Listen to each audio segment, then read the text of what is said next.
ಎಲ್ಲರಿಗೂ ನಮಸ್ಕಾರ. ಜವಾರಿ ಪಾಕಶಾಲೆಗೆ ಸ್ವಾಗತ. ಇವತ್ತು ಪಲಾವ್ ಹೇಗೆ ಮಾಡೋದಂತ ಹೇಳ್ಕೊಡ್ತಾ ಇದ್ದೀನಿ. ಸೊ ಈಗ 2 ಟೀ ಸ್ಪೂನ್ ಎಣ್ಣೆ ಹಾಕ್ಕೋಬೇಕು. ಹಾಕ್ಕೊಂಡು ಸ್ವಲ್ಪ ಲೋ ಫ್ಲೇಮಲ್ಲಿ ಇಟ್ಕೋರಿ. ಆಮೇಲೆ ಜೀರಿಗೆ ಸಾಸಿವೆ ಹಾಕ್ಕೋಬೇಕು. ಹಾಕ್ಕೊಂಡು ಸ್ವಲ್ಪ ಕಾಯಕ್ಕೆ ಬಿಡಬೇಕು. ಸ್ವಲ್ಪ ಅದನ್ನು ಫ್ರೈ ಮಾಡ್ಕೋಬೇಕು.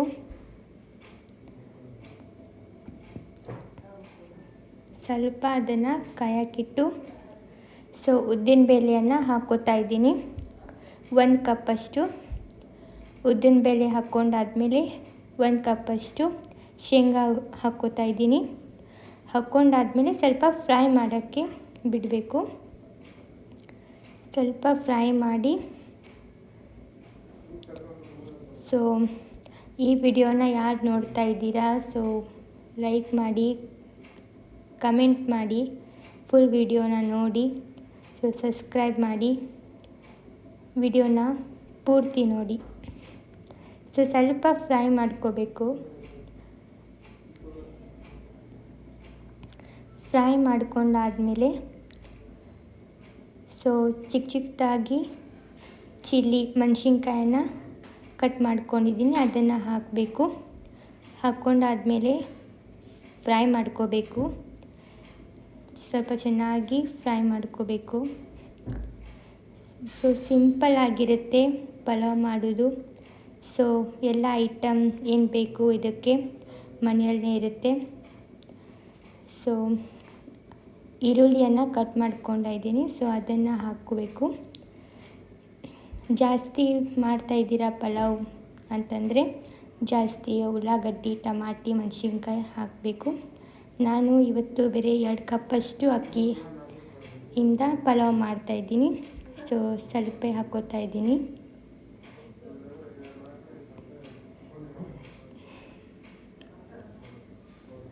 ಅದನ್ನು ಸ್ವಲ್ಪ ಫ್ರೈ ಮಾಡಿಕೊಂಡು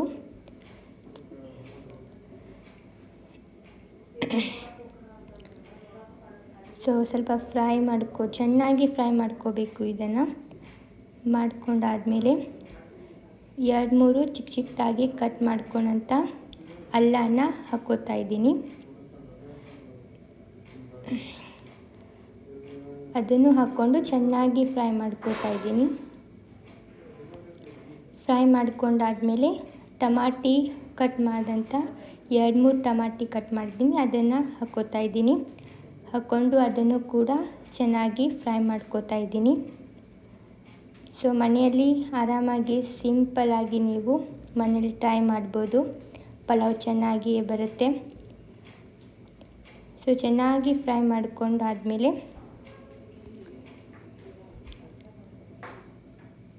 ಫುಲ್ಲು ಎಲ್ಲ ಮಿಕ್ಸ್ ಆಗಬೇಕು, ಅಷ್ಟು ಚೆನ್ನಾಗಿ ಫ್ರೈ ಮಾಡ್ಕೋಬೇಕು. ಅದಾದಮೇಲೆ ಕೊತ್ತಂಬರಿಯನ್ನು ಹಾಕ್ಕೋತಾ ಇದ್ದೀನಿ. ಸ್ವಲ್ಪ ಕೊತ್ತಂಬರಿ ಹಾಕ್ಕೊಂಡು ಅದನ್ನು ಕೂಡ ಚೆನ್ನಾಗಿ ಫ್ರೈ ಮಾಡ್ಕೋಬೇಕು.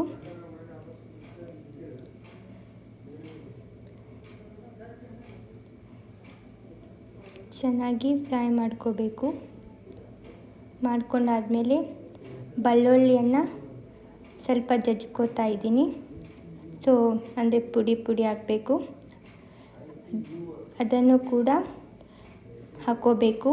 ಏನು ಬೆಳ್ಳುಳ್ಳಿಯನ್ನು ಚಿಕ್ಕದಾಗಿ ಮಾಡ್ಕೊಂಡಿರ್ತೀವಿ ಅದನ್ನು ಕೂಡ ಹಾಕ್ಕೊಂಡು ಫ್ರೈ ಮಾಡ್ಕೋಬೇಕು. ಆಮೇಲೆ ಗರಂ ಮಸಾಲ ಹಾಕ್ತಾಯಿದ್ದೀನಿ 1 ಸ್ಪೂನು. 1 ಸ್ಪೂನ್ ಗರಂ ಮಸಾಲ ಆದಮೇಲೆ 1 ಸ್ಪೂನ್ ಖಾರ ಹಾಕ್ಕೋತಾ ಇದ್ದೀನಿ. ಹಾಕ್ಕೊಂಡು ಸ್ವಲ್ಪ ಅಲ್ಲ ಸ್ವಲ್ಪ ಹಾಕ್ಕೋತಾ ಇದ್ದೀನಿ. ಹಾಕ್ಕೊಂಡಾದ್ಮೇಲೆ 2 ಕಪ್ಪು ಅಕ್ಕಿಯನ್ನು ಚೆನ್ನಾಗಿ ತೊಳೆದೀನಿ.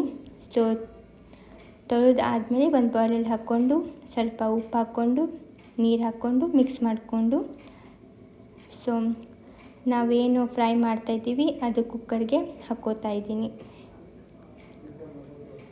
ಹಾಕ್ಕೊಂಡಾದ್ಮೇಲೆ ಚೆನ್ನಾಗಿ ಹಾಕ್ಕೊಂಡಾದ್ಮೇಲೆ ಕುಕ್ಕರಿಂದ ಮೇಲಿರುವಂಥ ಹಾಕ್ಕೊಂಡು ಸೊ ಈಗ 3 ಸೀಟಿ ಹೊಡೆಯುತ್ತನ ನಾವು ಬಾಯ್ಲ್ ಮಾಡಬೇಕಾಗತ್ತೆ. ಈಸಿ ಇರದೆ ಮಾಡೋದು, ನೀವು ಕೂಡ ಟ್ರೈ ಮಾಡಿ. ಈಗ 3 ಸೀಟಿ ಆಯಿತು. ಅದನ್ನು ನಾನು ಗ್ಯಾಸ್ ಬಂದ್ ಮಾಡಿಕೊಂಡು ಪಲಾವ್ ಓಪನ್ ಮಾಡ್ತಿದ್ದೆ ಹೇಗಿದೆ ಅಂತ. ಚೆನ್ನಾಗಿ ಬಂದಿದೆ. ನೋಡ್ಬೋದು ಎಷ್ಟು ಚೆನ್ನಾಗಿ ಬಂದಿದೆ ಅಂತ. ಒಂದು ಪ್ಲೇಟಲ್ಲಿ ಹಾಕ್ಕೊಂಡಿದ್ದೀನಿ. ನೋಡಿ ಎಷ್ಟು ಚೆನ್ನಾಗಿ ಬಂದಿದೆ. ನೀವು ಕೂಡ ಮನೇಲಿ ಟ್ರೈ ಮಾಡಿ ರೆಸಿಪಿನ ಟೇಸ್ಟ್